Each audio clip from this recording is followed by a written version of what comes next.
Hello friends. मैं हूँ sports दुनिया का एक डेडिकेटेड फैन और ऑलमोस्ट मैं सब कुछ ही जानता हूँ। दैट्स वाई हर वक्त प्रॉफिटेबल रहने की कोशिश करता हूँ। मैं आज आपको रिकमेंड करूँगा 1x। इनके पास है international licence, games and support. ये सब कुछ आप इजीली पा सकते हो। 1x में आप बहुत ही इजीली शर्त लगा सकते हो, sports event and different games खेल के। आप क्रैश गेम भी पा सकते हो यहाँ पे, जो अभी सब लोग पसंद करते हैं एंड ये बहुत ही पॉपुलर गेम है। आप इजीली यहाँ से विड्रॉ कर सकते हो फोन पे, UPI payment and bank transfer से यहाँ सब कुछ अवेलेबल है। मेरा प्रोमो कोड UPON1 यूज करने पर आप पा सकते हो 100% bonus on your first deposit. मेरा एक्सक्लूसिव लिंक है, कमेंट पिन पर आप जाकर चेकआउट कर सकते हो। आज स्टार्ट कीजिए आपकी जर्नी 1x के साथ। लिंक और promo code you can find in my pin comment below the video.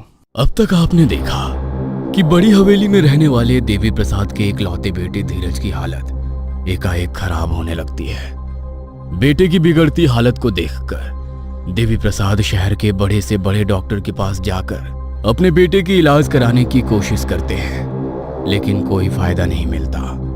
20 बरस पहले। बधाई हो देवी भाई साहब, बेटा हुआ है। आज तो मैं मोटा शगुन लेकर जाऊंगी। हवेली में इतने बरस के बाद छोरे का जन्म हुआ है। आज तो आप लोग हवेली में घी के दीपक जलवाइए।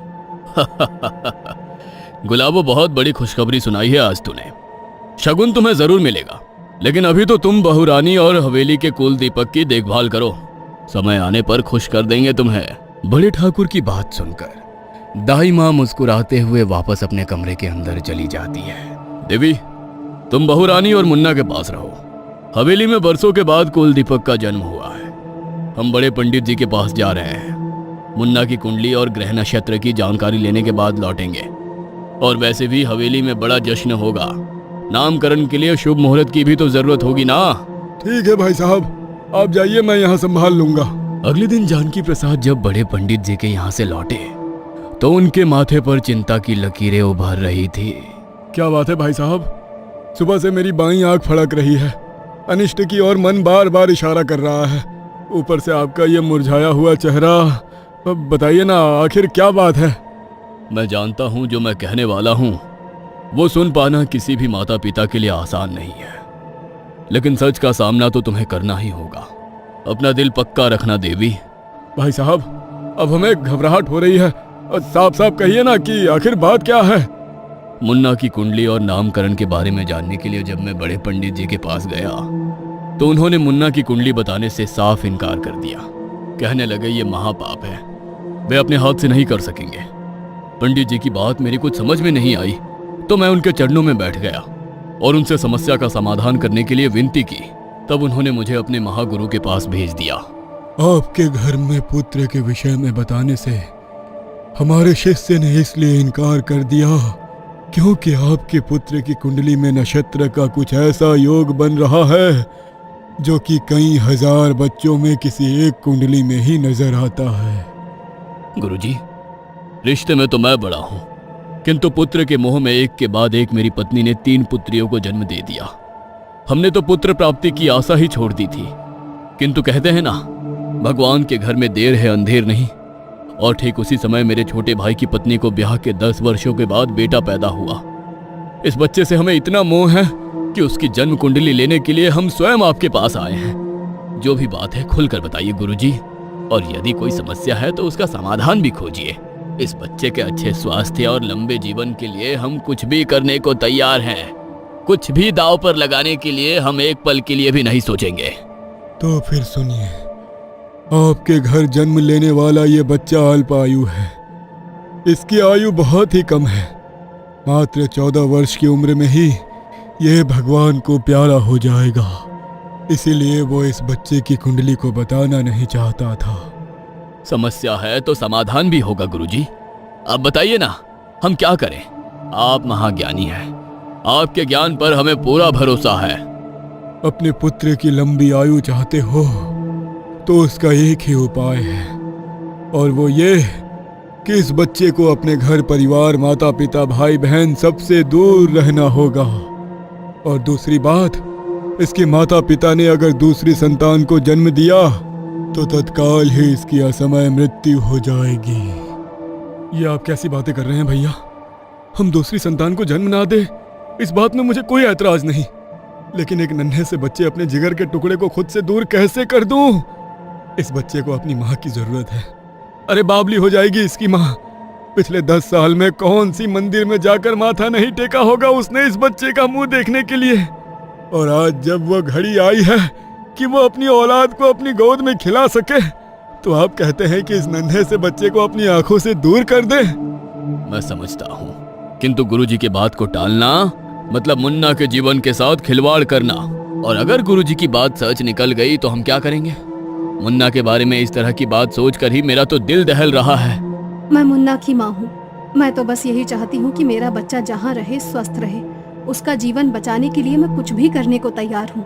ठीक है, अगर उसका जीवन बचाने का यही तरीका है तो यही सही। मैं अपने बेटे का त्याग करने के लिए तैयार हूँ। बड़े भाई की बात पर यकीन करके देवी प्रसाद अपने इकलौते बेटे को खुद से दूर करने के लिए तैयार हो जाता है।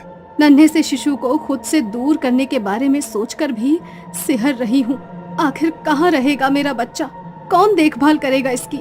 तुम चिंता मत करो, भाई साहब ने पूरी व्यवस्था कर दी है। कुछ समय पहले भाई साहब ने गांव से दूर एक हवेली खरीदी थी। हमारे मुन्ना का पालन पोषण अब उसी हवेली में होगा, जहां वो अपने पूरे परिवार की दृष्टि से दूर रहेगा। 18 बरस का होने के बाद उसके जीवन पर कोई संकट नहीं रहेगा। उसके बाद हम धूमधाम से अपने बेटे को वापस इस हवेली में लेकर आएंगे। अपने बेटे के जीवन के लिए हमें अपने दिल पर पत्थर रखकर उसे अपनी नजरों से दूर करना होगा। फिक्र मत करना, तुम्हारे बेटे की परवरिश में किसी तरह की कमी नहीं आने देंगे हम। उसके भोजन, लालन पोषण, खेलकूद, हर गतिविधि के लिए पूरा इंतजाम हवेली में किया जाएगा। बस उसे हवेली की 4 दीवारी से बाहर नहीं आना है। ईश्वर ने चाहा तो हमारा बेटा इस कठिन तपस्या को करने के बाद हीरे की तरह निखर कर सबके सामने आएगा। हिम्मत रखना, 18 बरस का ये समय कब बीत जाएगा हमें पता भी नहीं चलेगा। देवी प्रसाद और उसकी पत्नी ने अपना कलेजा पक्का कर लिया था। अपने 3 दिन के दूध मुहे बच्चे को नौकरानियों के हाथ में सौंपकर वो दोनों उससे दूर हो गए थे। किसी काम की नहीं हो तुम, कहने को 3 बच्चे जने हैं तुमने, लेकिन इस हवेली को एक वारिस देने में आज भी सक्षम नहीं हो सकी। पूरे समाज में सर झुकाकर चलना पड़ता है मुझे तुम्हारे कारण। इन 3 बेटियों की जगह अगर तुमने एक बेटा पैदा कर दिया होता ना, तो आज मैं भी गर्व से सीना तान कर चलता और मुझे अपने ही छोटे भाई के खिलाफ षड्यंत्र ना करना पड़ता। मुझ पर गुस्सा निकालने से कुछ नहीं होगा। मैंने भी तो यही चाहा था ना कि हमारे घर एक बेटे का जन्म हो, लेकिन जब किस्मत को ही मंजूर नहीं तो उसमें हम क्या कर सकते हैं? अरे बेटा पैदा करना तेरे बस में नहीं था, लेकिन देवी की पत्नी को बच्चा ना हो पाए इसकी जिम्मेदारी तो मैंने तुझे सौंपी थी ना। फिर चूक कैसे हो गई तुझसे? कैसे गर्भवती हुई वो? और सबसे बड़ी बात, उसने पहली ही बार में एक छोरा पैदा कर दिया। इस बात का मतलब समझती है तू? इस पूरी हवेली पर मालिकाना हक देवी प्रसाद और उसके बेटे का हो जाएगा और हम खड़े तमाशा देखते रह जाएंगे। मैं तो पिछले 10 साल से हर अमावस की रात अपनी तरफ से उसके ऊपर तंत्र छोड़ रही हूँ। बाबा के बताए हुए सारे उपाय आजमाए हैं मैंने, लेकिन ऊपर वाले की मर्जी के आगे किसका बस चलता है? हमारा काला जादू, तंत्र मंत्र सब फेल हो गया और उसने हमारी आंखों के सामने एक लड़का पैदा कर ही दिया। शायद ईश्वर को यही मंजूर था। इसे भगवान की मर्जी समझकर स्वीकार कर लीजिए। भगवान की मर्जी? अरे भगवान की मर्जी तो ये है कि मैं इस घर का बड़ा बेटा हूँ। इस नाते इस हवेली पर बादशाहत तो मेरी ही चलेगी और मेरा होने वाला बेटा ही इस हवेली का उत्तराधिकारी बनेगा। इसके लिए मुझे जो करना पड़ेगा ना, मैं करूँगा। कहीं ऐसा तो नहीं कि आपने गुरुजी के नाम से जो कहानी देवी और छोटी को सुनाई है वो सब आपका रचा एक षड्यंत्र है? ठीक पहचाना तुमने। हाँ, किसी कुल गुरु से मिलने नहीं गया था मैं, बल्कि आने वाले 18 सालों के लिए एक नए षड्यंत्र की रचना करने गया था। इस बार मैंने ऐसा चक्रव्यूह रचा है ना कि इसमें फंसकर इस अभिमन्यु को मरना ही होगा। लेकिन आप करने क्या वाले हो? और अगर देवर जी को इस बारे में पता चल गया तो क्या करेंगे? अरे महामूर्ख है वो देवी, कुछ पता नहीं चलने वाला उसे। आंख बंद करके मुझ पर भरोसा करता है वो। मेरा कहा हुआ वचन उसके लिए पत्थर की लकीर के समान है। उसके मन में शक कभी आ ही नहीं सकता कि उसका खुद का सगा भाई उसकी वंश बेल को काटने का प्रयास कर रहा है। तो क्या ये सब सही है?